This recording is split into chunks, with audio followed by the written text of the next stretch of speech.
Welcome to Mock the Week. I'm Dara O'Brien. Joining me this week are Andy Parsons, Rod Gilbert and Russell Howard, Frankie Boyle, Hugh Dennis and Tom Stade.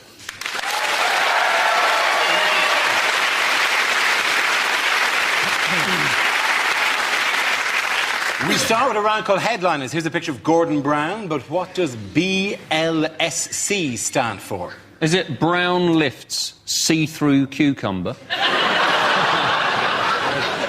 Bungle loses showbiz costume.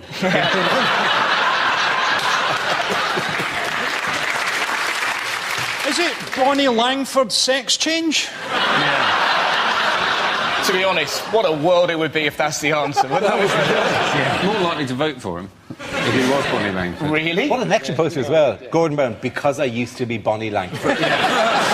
If you don't vote for me, I'll scream and scream and scream. Has he just been asked to describe himself and he's gone, balls like swinging coconuts? Has he just been asked to describe himself and he's gone, bad leader, shocking chancellor?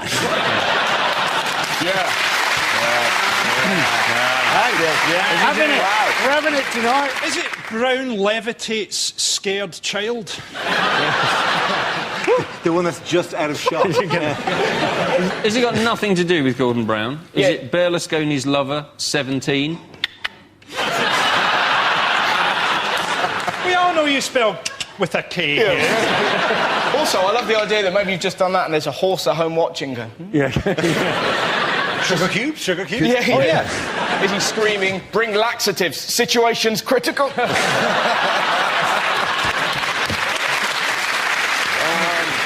Listen, let me move you towards the correct answer. Is it Brown's leadership style criticised? Yes, it is.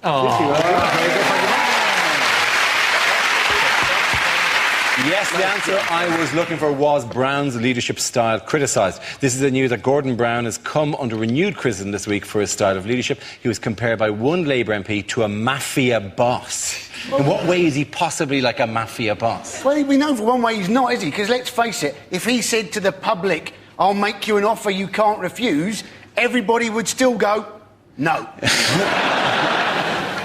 Is it a case of mistaken identity where somebody thought they woke up next to a horse's head, but what they'd actually done was just fallen asleep in a cabinet meeting next to Margaret Beckett? Caroline Flint basically got sacked by Brown and then said that the entire cabinet was really laddish. And you're like, what, Miliband and Alistair Darling? Watch out, we're going to Ayia Napa. He said that Brown was scary and had an intimidating side. And you think, well, why doesn't he show that to anybody? Why doesn't he intimidate Al-Qaeda? Why doesn't he intimidate David Cameron? Why is it that the personality he chooses to present to the world is of an old woman's cushion that's been left out in the back garden for cats to piss on? Gordon Brown is so devoid of any life that if he was a cartoon character, this is the stage where they'd be drafting in a sidekick. Is anyone else sort of puzzled that Gordon Brown's nephew's in the cabinet and that he's a raccoon? To be honest, though, Frankie might have hit upon something genius there because... Really? Listen. Because the Labour Party basically need a new frontman. And the raccoon idea is good, but they should go for that little fella out of the Compare the Meerkat advert because he is possibly the most popular thing in the country. Yeah, he is. Imagine that. Simple. Clicks his head, economy fixed. Meerkat! Why is he Russian? Why is the meerkat Russian? I've never understood that. Why is he dressed up in a stately home? These are questions... It's never been made clear to me. You're making the mistake of imagining that we need something popular to defeat Gordon Brown. You know, you don't need a meerkat. Herpes would beat Gordon Brown. Let's be honest. You mean more as a psychic? I don't think herpes would make a good psychic, though. I'm Gordon Brown, and here's my psychic. Yeah, you can see it manifest itself in the corner of my mouth. They've said, haven't they? They said he needs to tone down his dark side. Yes. They appear to have confused him with Darth Vader. But maybe they're right. Maybe it's going to turn out, in fact, David Cameron is, in fact, Gordon Brown's son. We broke it first. I'd love if that happened. Because Cameron, big fan of this show, by the way. I met Cameron during the week in BBC Radio 2, just in the corridor, and he went, hello, and I went, hello, and he went, oh yeah, Mock the Week, very good. That Boyle chap. What did he mean by that? I don't know. We just kind of went, because we both like, I have nothing more to add. You sure it wasn't just in his hit list to MI5, that Boyle chap? Make it look like an accident. This was a criticism made by female Labour MPs, wasn't it? Because they're not been put in the new cabinet. Who wants to be put in Gordon Brown's cabinet? That's like being handed a set of pilot goggles by Emperor Hirohito.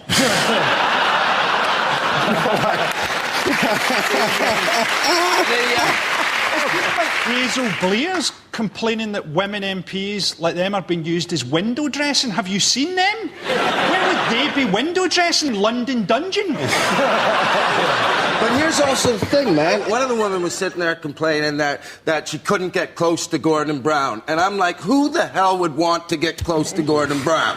Who's going to sit there and look at that sexy guy over there with one eye? I'd sure like to see his moobs shake. I was wondering maybe Gordon Brown could use his disability to his own advantage. You know, maybe he could say, oh, well, yes, I did see the recession coming. I just couldn't tell how far away it was.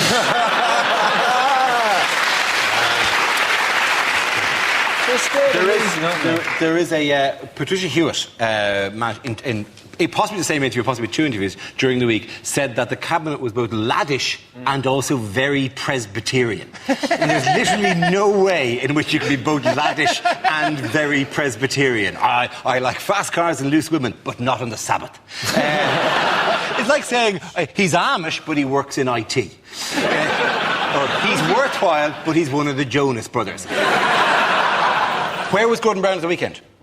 Oh, he was in Italy for the G8. He was indeed. Which is not to be confused with the G20, which is the group of 19 industrial nations and the EU, or the G45, which is a group of hypoallergenic countries. It was fantastic to see Gordon Brown looking incredibly uncomfortable as he met Berlusconi. Berlusconi's sort of like an old-style fixer. You want pussy, Brown?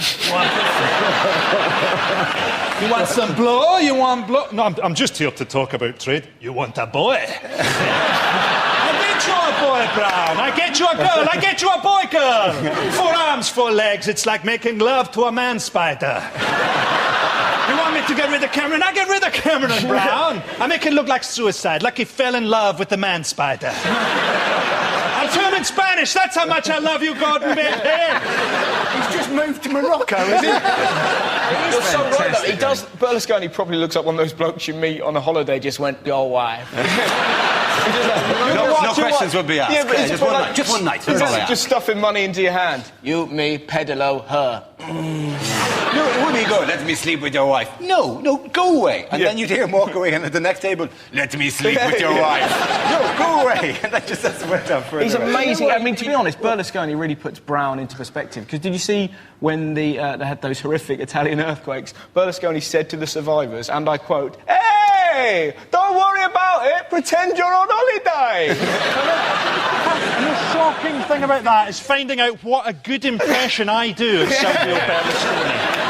Berlusconi is, like, terrifying. He looks like the sort of guy who, if you told him to go fuck himself, he'd give it a try.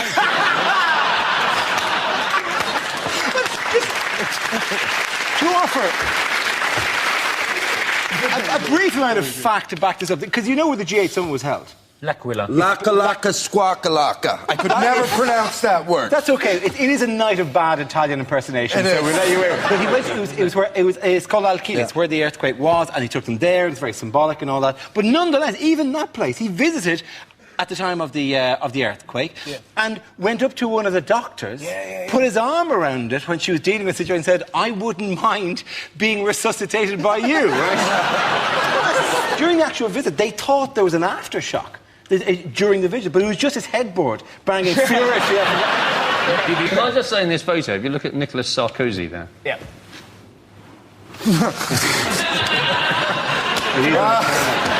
I'm just taking a break, man. Just taking a break to do this show. Brown just looks like his polygrip's come undone. It's like he swallowed his bottom lip. It looks like the world's first conjoined quintuplets on their epic Everest climb. That's what it is.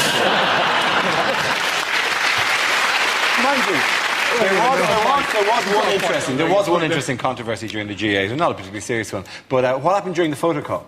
Oh, was this the thing where they were supposed to be checking out a woman's arse? That is exactly it, yeah. This is how much the world's press were. Yeah, there's Obama checking the booty of a 16-year-old Brazilian delegate. No, that's She's a 16-year-old Brazilian, but she's also Berlusconi's Minister of Defence.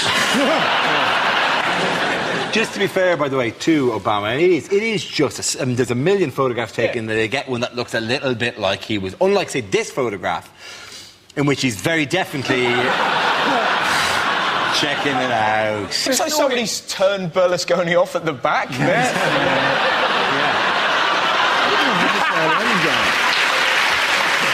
It's Obama, isn't it? Obama's steered the climate change bill through America, and he's done very well at the conferences and stuff. I think because he's been statesmanlike because he's just done the easy conferences. What I want to see is Obama having a huge fallout with the religious leaders of Tibet, so that I can see the headline, Obama Lama Ding Dong. The end of that round, the points go to Frankie, Hugh and Tom. Now we play a round called Loose Men. This game involves Andy, Rod, Tom and Russell. So if you could make your way to the performance area, please. This is where we test our performers' stand-up skills. We spin our news generator, it settles on a topic, and anyone can volunteer jokes about the chosen subject. The winners are the people I judge who produce the funniest stuff. OK, here we go. Let's spin the wheel. The first subject is credit crunch. Who wants to come in on that? Andy Parsons. Now, the government have got this idea that what they want to do is bankers who've lost their jobs, they want to retrain them as teachers, but in half the time it would normally take to train a teacher. I bet the teachers are happy about that, aren't they? Hey, these people were crap at banking. The chances are they're also going to be crap at teaching, and they'll be even crapper if they're trying to train them in half the time it would normally take. Yeah, these people, right, surely it'd be better to retrain them as bankers. That is what they were crap Well done, Andy Parsons. OK, let's spin the wheel again. The subject is eating out. Who wants to talk about that? Rod. I ate out the other day. That's what I went to Cardiff Bay. It's all changed, you know, they've done it all up and it's all European development money, and some of the places now have got tables outside. It's al fresco dining in Wales. Just taking the piss. I think I tried to have a Twixt on a bus stop a few years ago down there. It was too wet to eat. So everyone's pretending it's Madrid down there. You know, your soup bowl's filling up faster than you can eat it. I didn't get past my starters after 7 hours of soup and rainwater. I gave up. Everyone's pretending it's Madrid, don't you? Your soup bowl's filling up. There's waiters with frosted eyebrows fighting their way to the tables going, spaghetti carbonara, spaghetti carbonara. I'll get another one, I'll get another one. Whatever. That leaves us with Tom and Russell. Let's spin the wheel. The next subject is extreme sports. Who wants to come in on that? No, why not? I went skydiving. I don't know if anybody here has ever gone skydiving, but if you haven't gone, I'll tell you what they do.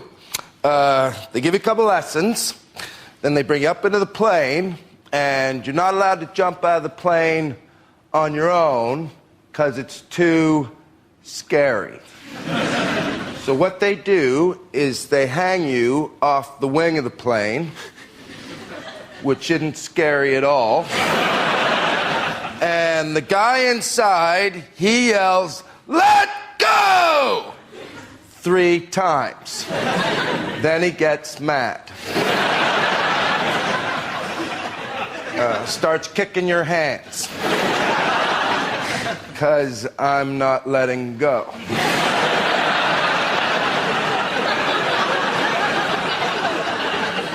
We all skydive different. I skydive with a big plane in my hand.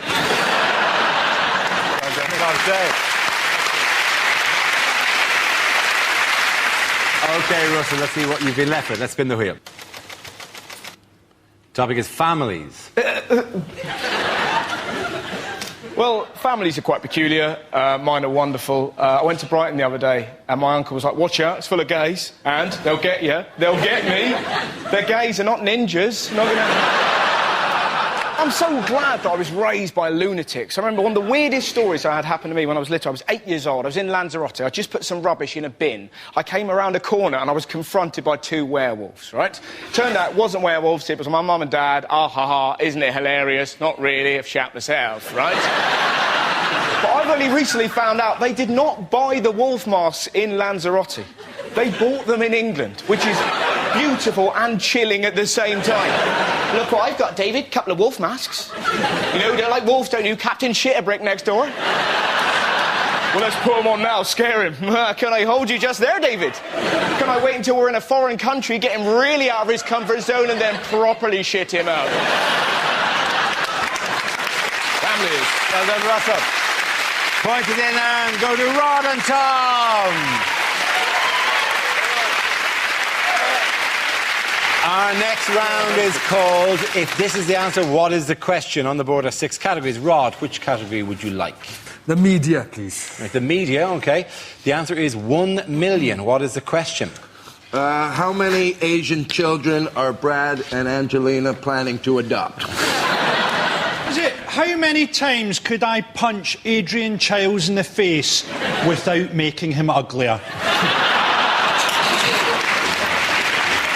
Is it in a poll of 1 million people? How many people hate Cristiano Ronaldo? Is it... Yes, clearly neither he nor his mother were in the poll then. No. Is it how many men will take their kids to watch Harry Potter this week simply to see how Hermione's getting along?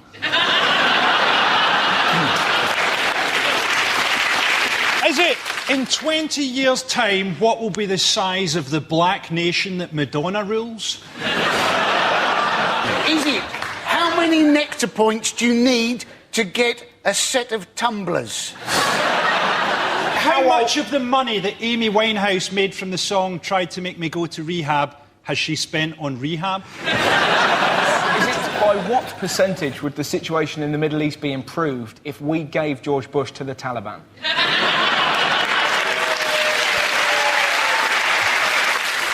Is it what number would you get if you took everybody in Scotland who gave a shit about the Ashes and added 1 million? Is it the number? It's something to do with the phone tapping thing. It is something to do with the phone tapping, yeah. Is it the number of conversations of John Prescott's they had to listen to before they got one without the words party bucket in it? I know what it is. It's the amount of celebrities that were on a list that they were going to... Not 1 No, it's the million. number they paid How long a list? How long a list would that be? Hey, it's the amount the News of the World had to... That's paid out so far to people who Gordon Taylor. have accused them of tapping their phone. Absolutely well done, Rod Gilbert. Absolutely spot on. Very good. The question I was looking for was, what is the minimum amount in pounds that The Guardian claims that the News of the World has already paid in out-of-court settlements to victims of the phone-tapping scandal? This money was said to be paid to settle legal cases that threatened to reveal evidence of journalists' possible use of criminal methods to get stories. So who is alleged to have had their phones tapped? Unbelievable, people like Patsy Kensit. Yeah. How hard can it be to find out what Patsy Kensit's doing? She'll show you her tits for £50 in quick tokens.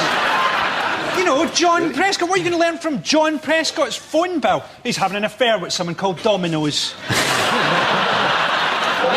Vanessa Phelps they got as well, didn't they? Vanessa Phelps, Phelps said that she knew that she suspected her phone was being tapped because when she went to a restaurant, there were some photographers waiting for her, and how did they know that she was going to eat? And you think, it's because you're Vanessa Phelps.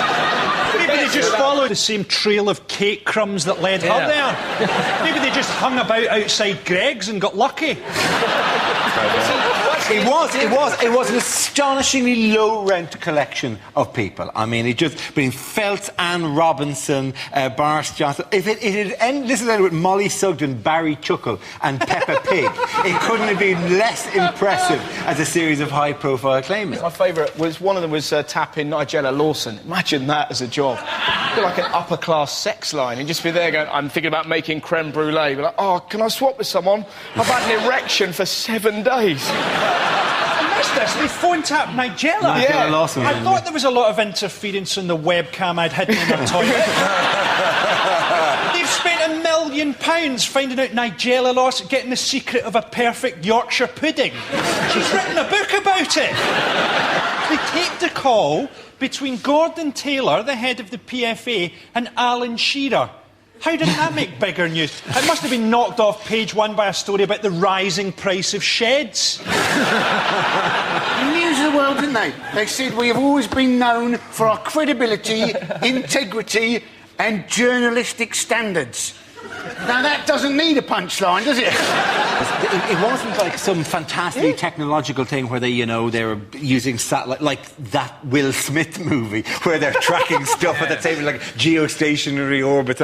It was just they ring up the number and presume that you hadn't changed the code. So they just had 0000 or 1234, and then they got all your answer machines. It is a heist on the level of just ringing these people's houses and whoever answers going, "Hey, it's me, any messages?" and hoping that they didn't recognise that it wasn't your voice, right? "You sound strange. I've got a cold. Any messages?" They haven't got a name for it, have they?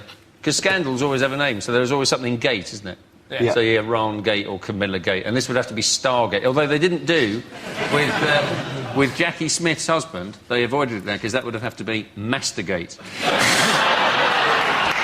So maybe it's changed at that. Something strange, isn't it, about them taping phone calls by footballers? Have you met footballers? Yeah, I met quite a few footballers, right? It's just basically like talking to people who are like 8 years old. Like a conversation between footballers is like, "Oh, all right, Jamie Redknapp, did you have red sauce or brown sauce with your dinner?" "I don't know. Who's your favourite Transformer, Alan?" Some of them are quite funny. Peter Crouch was asked what he'd be if he wasn't a footballer, and he went, "Probably a virgin." That's pretty funny, man. That's a pretty good line. And what I love about that, if Crouch is watching, he's probably sat at home going, "That's my joke, doing it wrong, man." Not just a virgin, Peter, a virgin in a circus. Come and see the ladder man. He'd be the daddy long legs man, because they'd have stuck other ones because he's so spindly, and he'd be doing this sort of like carpet version. Ah! Do you reckon Tim Burton sees Peter Crouch and just feels really depressed about his own imagination? So much better than mine. To be honest, He's like the Nightmare Before Christmas made real. Did anyone see the interview with Jackie Smith in The Guardian? Yeah, I don't read it, I only read the didn't news of the world. She said, didn't she? She said she was talking about the story, right, where she said the husband had been found like, having a porn film, and she said it was the most embarrassing story possible. But if I was married to Jackie Smith, I'd be watching porn. I'd be having porn piped directly into my eyes like a Clockwork Orange. I'd have, like, electrodes taking porn into different parts of my brain like a monkey in an anti-vivisection poster. the best thing about this was the way the different papers reported it. When he got caught watching the porn, The Guardian basically just went, "Isn't it awful? Poor guy, can you imagine it?" The Daily Mail actually compared Jackie Smith to Al Capone. The Sun simply suggested a list of films he may have watched. One of which was called... One of which was called Anal Boutique, and I've seen that. It's rubbish. It's just about a lady with a really tidy shop. I'm not telling you, People queuing up, though. I mean, it's a general rule in life. People who live in glass houses should masturbate in the basement. That's a rule I strongly believe. OK, at the end of that round, the points go to Russell, Rod and Andy.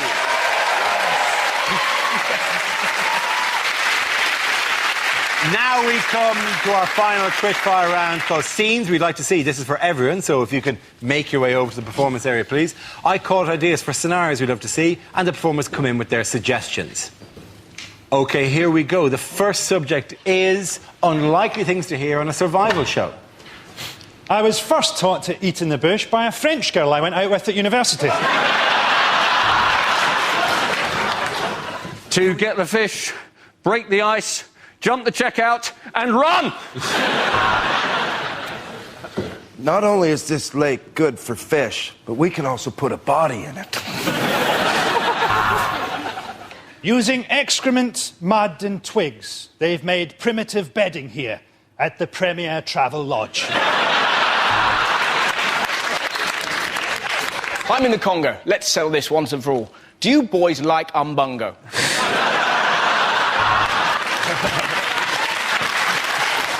here I am in the jungle. The mighty jungle. I win my way, I win my way, I win.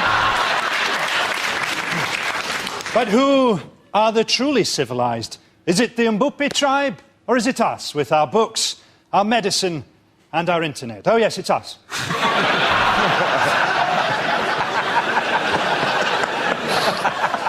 Of course, food is a scarce and valuable resource to these tribespeople. So I've just bagged myself 2 nights with this fella's wife for a Twix.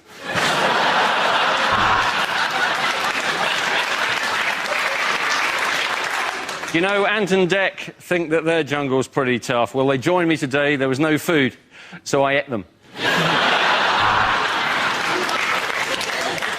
The villagers get up early and walk 5 miles to fetch clean water every day, which begs the question, why not move the village closer?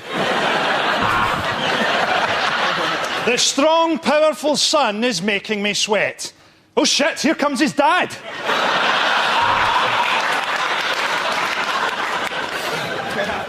I've been living in these woods for 3 weeks now, but that's what happens if you're married to the Home Secretary and she catches you watching porn.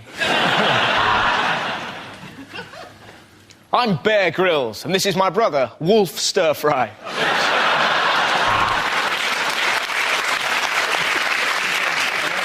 I've just achieved my life's ambition of climbing Everest with no food and no equipment. Now do you love me, Daddy? Okay, the next topic is unlikely things to read on a packet. Ragu sauce. If you gave this to someone who is actually from Italy, they'd punch you in the face.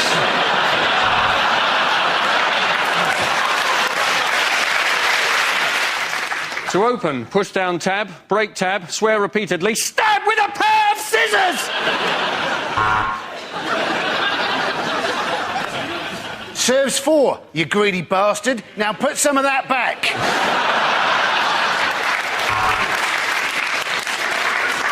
Viagra are proud sponsors of Andy Murray, for people who can only ever achieve a semi.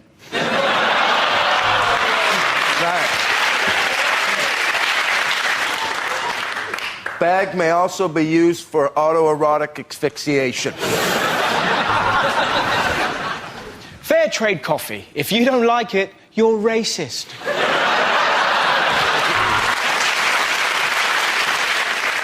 Sunny Delight counts towards your 5 a day as -2. To stop diarrhea, take 1 teaspoon and shove it up your arse. Adults and children over 12 years. Try not to get those two mixed up. Cup of soup. Just add soup. Best before date, Rohypnol. Serving suggestion. On a plate, you thick moron. We use only the very cheapest horse meat to make, fuck it, it's just a cat. Getting that round of points to Frankie, Hugh and Tom.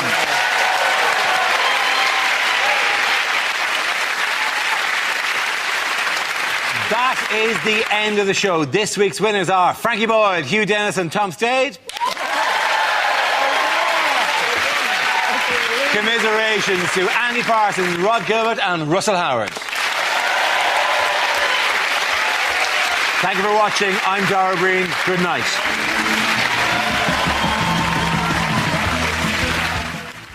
More from the inventor who invents things before they've been invented. That Mitchell and Webb look on the way next. And Joy's babies proving to be a bit of a nightmare at bedtime. Psychoville's coming up at 10 here on BBC Two.